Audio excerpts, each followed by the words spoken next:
ভারতীয় জনতা পার্টির সদর শহর জেলা কমিটির পক্ষ থেকে সাংবাদিক সম্মেলনের আয়োজন করা হয়। মূলত বিধানসভাতে যে বাজেট আনা হয়েছে সেই বাজেটকে ধন্যবাদ জানিয়ে এবং বিধানসভাতে বিরোধীদের ভূমিকা নিয়ে নিন্দা জানালো সদর শহর জেলার সভাপতি অসীম ভট্টাচার্য।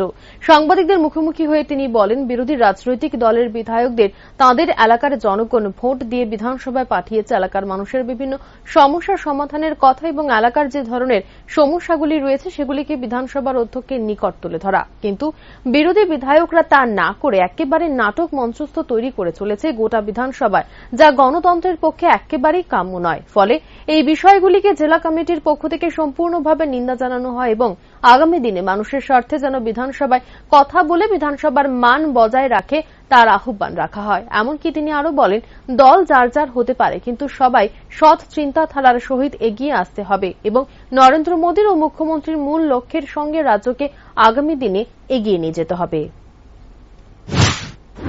রাজ্যের মানুষের সম্মান তারা জনপ্রতিনিধি হয়ে ক্ষুণ্ণ করেছে এবং আমি বলতে চাই, ওদের যদি বিন্দুমাত্র এই বিষয়কে কেন্দ্র করে আক্ষেপ থাকে, রাজ্যের প্রত্যেকটা মানুষের কাছে তার ক্ষমা চাওয়া উচিত।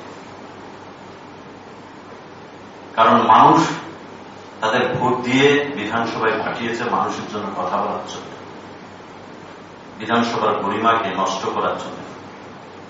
আমরা তার জন্য সদর জেলার পক্ষ থেকে ধিক্কার জানাই এবং আশা করব আগামী দিন তারা তাদের ভুল বুঝতে পেরে এই রাজ্যের মানুষের